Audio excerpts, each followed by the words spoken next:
Welcome. This is Money Heart, where we explore the emotional side of money. I'm Camille Diaz, and today we're discussing how to pivot with purpose.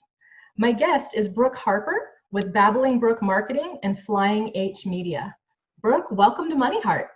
Thank you so much for having us. We're pretty excited to be a part of your new podcast. Awesome. Thank you. Thank you.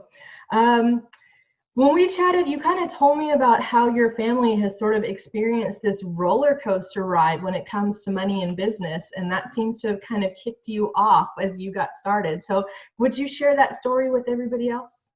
Yes. So when we very first were talking about this topic, I was telling you about whenever 2008 happened. It was very dramatic for my family. My dad wanted to become a builder.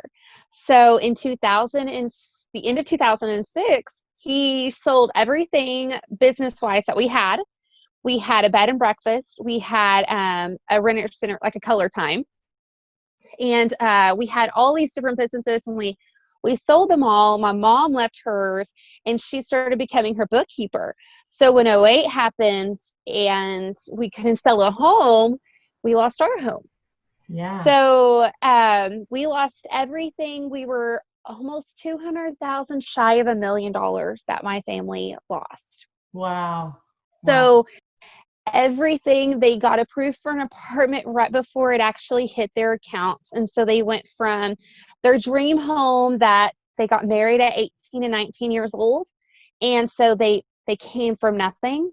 And so for them to finally live in their dream home and then lose it, it was really hard. Yeah. So everything that we've ever did as children, if you look through our book, we were always growing as a family. And so that was really hard on them. And so here I am. I moved to the big city of Dallas. I was a little country girl living in a big city. And it was already really hard because I was super young. And whenever I don't have any of that, who am I going to call? I had no one. So I lived off of oatmeal and eggs all the time. And so whenever people are talking about marketing and making sure money is being used the right way, like I take their business to heart. So we've been through a lot. And so I've seen both. I've seen up and down. So I'm not like, oh, I wonder what it's like whenever you're successful. We lived it.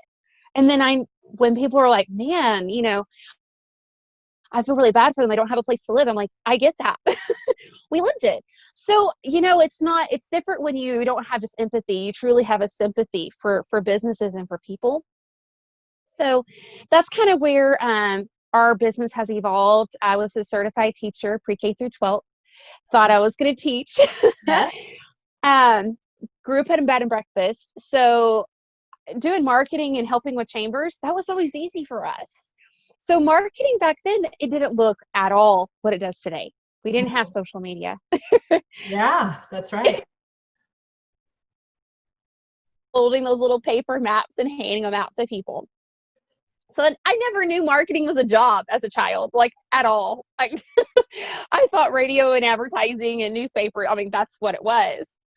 So when you were asking me to speak on money, I thought, man, which way do we want to go? Because we've done both in our personal lives, and then we also done stuff in our business. Our family and kind of where I'm coming from, I guess, when we're speaking on this topic. I don't want to talk too much. They do call me Babbling Brook for a reason. That's okay. Babble on. Babble on, babble on. Babble on. That's right. So today we're talking about how to pivot with purpose. And so when we say pivot, we don't just mean like stand in one place and then turn around. We're talking about pivoting from a marketing perspective. So what does that actually mean? What do we do when we pivot in marketing? Okay, so when we talk about pivoting in marketing, this is coming from a girl who played college basketball, and I ran cross country. So when we talked about pivot, you envision a foot staying down and you're pivoting back and forth. So I would always tell people, if you ever played sports and you can think of basketball, they would always say, get in. But you're not just moving back and forth. You have a purpose with each step. So you're either in a triple threat, you can either dribble, pass, or shoot. So you have your business in your hand. In which direction are you going to take it? So you want to think of your 3 big strategies. So when people are saying, oh, just pivot, it is confusing for those. It's like we're talking about also like finding the 3 strategies in your business that you can always be almost a triple threat when it comes to you financially. So for us, I'm like, okay, your brick and mortar is closed. So that is part of your triple threat, right? I have a brick and mortar. I'm solid. Okay, so that's one. So your other one is, okay, what's your other triple threat? It could be your social media. Social media, everyone is online. It's not up even just double, it's up triple. Everyone was at home. So making that like another part of your triple threat. So your dribble could have been your actual physical brick and mortar, but your second one, your pass, could have easily been your social content. So developing your social media, getting a presence out there, taking tons of pictures, and really developing your monthly content, which you can do in a day. You can set up your categories and you can knock it out. And then your shooting could also be your videos. So when people think shoot, think, hey, I'm going to shoot my videos. There you go. So there you go. 6 million plus people are viewing stories on Instagram and Facebook a day. So again, be a numbers person. What's working? Videos. And it takes no time. The new iPhones take amazing videos. So you can produce some pretty great content with $0 count. So that's making your marketing dollars count for you guys. Right. So I have a question for you real quick, because yes. I know that I have struggled with this in the past. Yes. You know, somebody says, make content, make a video, and my brain just shuts down because yes. one, I used to be really super nervous to be on video, so I didn't want to do it. And then the other one was I thought I didn't have anything to talk about. So do you have any suggestions for what to talk about? Because everybody's business is different. How do you come up with something to have in your video? Is it just a video of you wandering the streets, or are we like we're gonna try to be a little more purposeful on what we're putting in our video? Yes, you definitely want to be purposeful, but the best way to do it is on Instagram alone. When I go to my Babylon Brook page, right, it's going to show me 9 boxes. The moment I go to scroll, it's going to show me 12. So I want 9 to 12 categories per segment. So I have my about, my why, my family, maybe a pet, new events coming up. See how I'm already at 5? See that? So if you get to 9 to 12, you already have your calendar. So when you're ready to make a video, you can look and say, okay, today is about family. You know what? I'm going to do some little fun clips. It doesn't even have to be a video. You can create it out of pictures. Oh, that's a great idea. So if I don't like myself on video, I can take a bunch of pictures and string them together to make a video. Correct. Okay. So now you're creating a video, and a lot of people use Canva. It's great that you can do videos on there too. Put a lot of pictures on there. Make sure if you do music, make sure it's approved. Right. Licensed. But yes. So you want to make sure that you're just showing up. So if you have your categories put together, it takes that burden off of you, because you're like, okay, what's new in my company right now? What can I put together? So then you're not every single day thinking, oh, what am I going to post today? You already have your calendar out in front of you. Then you can turn around and say, okay, Facebook, I'm just going to show up 3 times a week. Categories am I hitting that got the most engagement on Instagram? And then you're going to change up your verbiage. So like for Instagram, you use hashtags, Facebook, you don't. So you just make sure it's changed up enough where it's fitting that platform, but it's still getting your job done. So you're kind of repurposing your content in a way. Does that make sense? Yeah, so I don't have to use I don't have to use something different for every single thing I post. I can use something similar from platform to platform, but I just need to change it to match that platform so it doesn't Correct. look weird. Yes. And Okay. so what some of my clients do, they want to share that same picture. If it's the exact same picture, I just say jump on Canva, maybe change the background a little bit, maybe add some different words, and it doesn't take you more than 10 minutes, if Yep. that. Yep. So if you keep that already created where you can just change out your pictures, you already have the background you really like, and you already have your format, and you're just changing it up. So that way it flows well, and you're not having to recreate 24/7. So that's a big pointer that I'm glad you asked, because that really does help people who are like, what do I even post? Once you get your categories together, I'm telling you, it immediately calms you down a little bit because it gives you some sense of direction. So when I'm making my categories, let's say I have that brick and mortar store and maybe it's a clothing store. Of Yes. course, it comes to mind to post pictures of items from the store. But Yes. you mentioned things like family or pets or something like that. Is Yes. it okay to post stuff about myself as well as? Yes. Okay, so people don't just want to see a bunch of products? No. See, and that's the thing too, is if you look at some of these major corporations, you can buy likes, you can buy comments, you can do a lot of that thing too. So you don't really know what's true engagement. And so all I tell people is, what do you like? I love when a business owner shows up and she's trying on the jeans, or she's like, oh my gosh, I got to bring my dog today. Animal posts work, guys. People love seeing animals. So if they have a dog and they're like, hey, meet my manager. So I always say, hey, meet my team. Meet my team to do great. So meet my team. They love ice cream. They love this. And they brought their dog today. Those kind of posts get engagement. And once you have tons of different types of engagement from different types of people, you're bringing more people to your business page that didn't really care for it before, because they might not have seen their why should I like you? Okay, I'm not into those jeans all the time. But if you start showing a little bit behind your company, then they might be like, I just like who they are. And they might not ever wear their clothing, but they just love how they make them feel as a person. So they engage with that business a little bit more just because they like who the owner is. Yeah, so really going back to that why concept of Yes.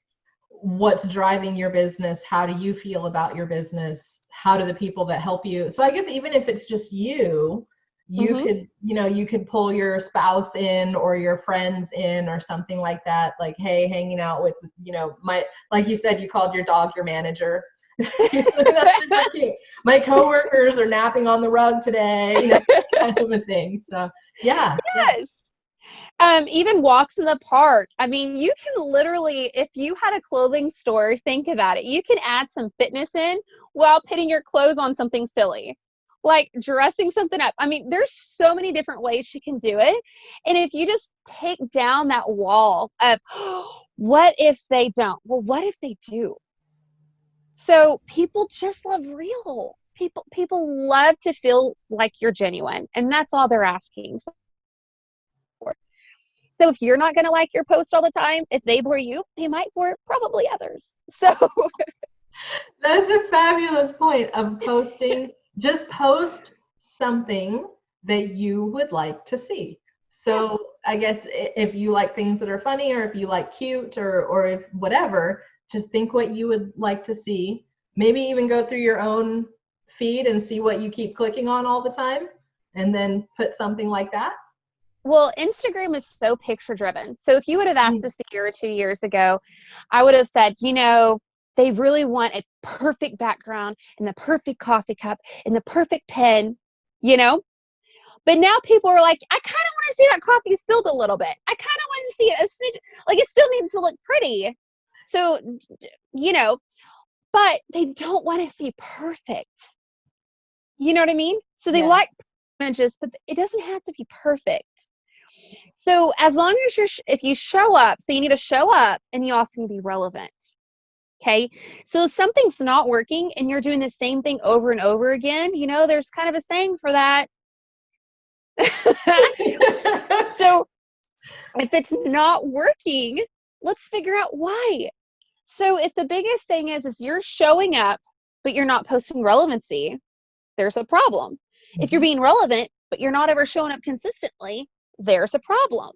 So you just got to match. So I always say Instagram is great to have like a quote on one of those 9 categories. So out of your 9 boxes, one quote down here, scroll down page on quotes. But Facebook, people love that kind of stuff.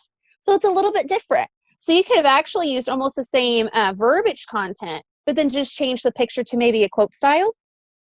Or on Instagram, you're like, I'm going to have this a little bit prettier, a little bit different, and just change it up. But your actual content, verbiage-wise, could have been almost the exact same. Right. And if you have something really silly, throw those on your stories. So if you're Oh, having yes. So if you're like, okay, I don't want this to post, no, load up your stories. Stay up on your stories. So even when you're not posting every day, your story's always going. So you're doing tons of polls. You're asking questions. Hey, do you like pizza or ice cream? Do you like, and you're getting people, because the more they just work with you on your story, the more people are going to start seeing your business page pop up while they're scrolling. Because Instagram and Facebook are like, people actually like this business. We're going to make them show up a little bit more. right. I love that idea. And I really like that concept that you brought up of not getting hindered by trying to make everything perfect before you Right. post it. Yes. Because we have to remember, you're going to post it and it's going to be there for a few days, and then people are kind of going to move on to the next thing. So, Yes. you know, if your picture isn't amazing, if the background isn't like the, you know, magazine quality, it's okay. It's social It's okay. media. Yes.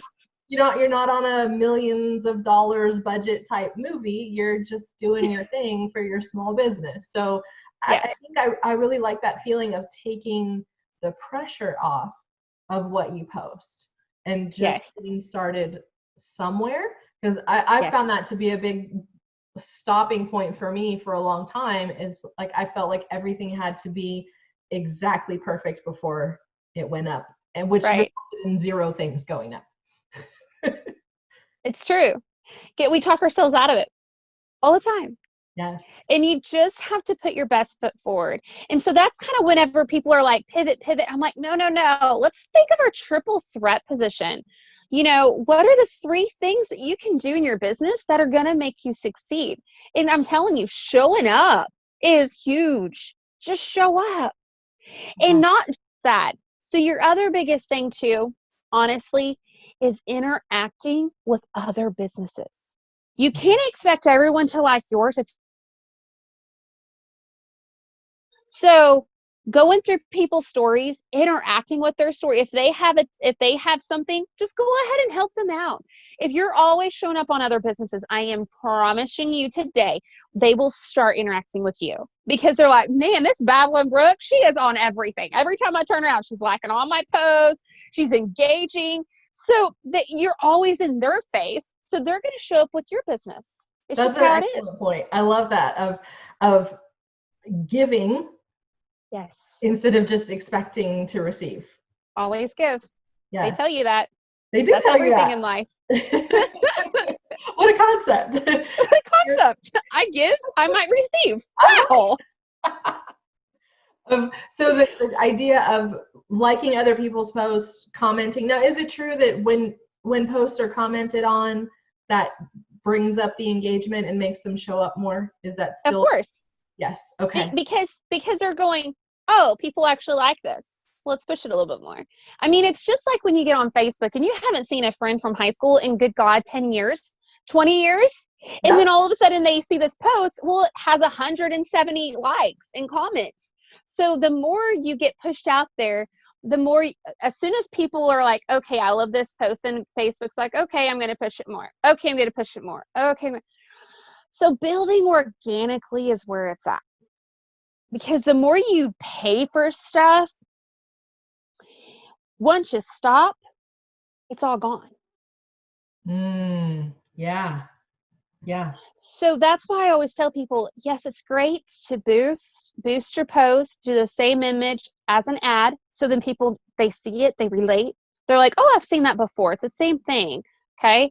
Then they go to your Facebook page and it's the same thing because it's a post too. So then they're like, okay, I'm very familiar with this company. Okay. But you as a company, if you were constantly reaching out to other businesses, and on Facebook, it's a lot harder now because of all of the changes. So what you do is you make a list every single week of businesses that you want to interact with, and you send them a message from your business account. And you're like, hey, this is what I do. If you ever need help, I noticed this, this, and this about your company. And actually do some research. Don't do it as oh, I'm going to spam everyone. People hate being spammed. So much. When I get someone saying, hey, can I help you with your website? Or, hey, we do SEO. Have you ever heard of it? And I'm like, dude, I do that. Like, did you not research? Right. So it's better for you to take your time, and just, even if it's just 1 or 2 a week, than to spam everyone. Right. Okay. And then on Instagram, it's so much easier to interact. So you're good. But this is one big thing I want to share with you.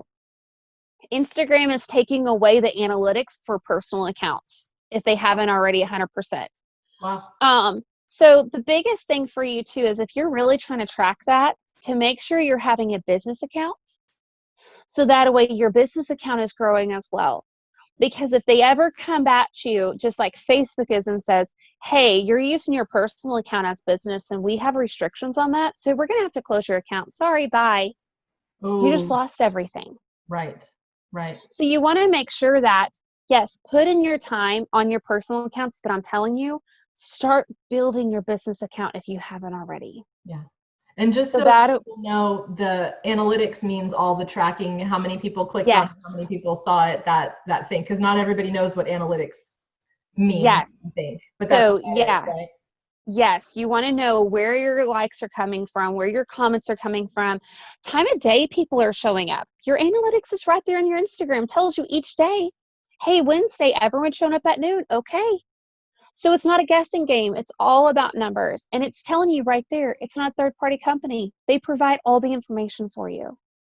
So, and if you have questions, guys, YouTube is where it's at. YouTube everything. How do I find my analytics on Facebook? How do I find my analytics on Instagram? And it'll walk you through tutorials. So it does. Everything's on there. Literally everything is on there. It's amazing. Everything. So you don't have to pay this huge course price of $500 to learn everything. Take an afternoon and just YouTube a bunch of stuff. Make sure it's relevant. Find someone that's high up. This is what they do for a living. Or, hey, you can follow us, or you can use us as a company. Just saying. There you go. You could. Shameless plug. Shameless plug. Let's do some more shameless plugs. How about it? Okay, here we go. Okay, perfect. This has been awesome. Thank you so much, Brooke. I love this. This is such great information for everybody on how it doesn't have to be that hard. I think that was kind of our general thing. It just doesn't have to be that hard. Just go for it. Yeah. Go for it. Yeah. Okay. Go for it. So if you want to find Brooke, you can do so on Facebook under Babbling Brooke Marketing. She's also at babbling.brooke.marketing on Instagram, and B_Harper5, that's B as in Brandon, _Harper, the number 5 on Instagram. So you can look for all of those. Yes. Thank you as well to our listeners and viewers. I'm your host, Camille Diaz. This show is sponsored by Serenity Financial, a 5 Rings financial agency, specializing in financial education, living benefits, and guaranteed lifetime income. Today's money mantra is one that Brooke provided and that she's been using with her clients for quite a while, so I'm going to let her tell it. Go ahead. Hey guys, make your marketing dollars count. I love it. Make your marketing dollars count. Thank you, Brooke. Thank you. Have a blessed day, everyone.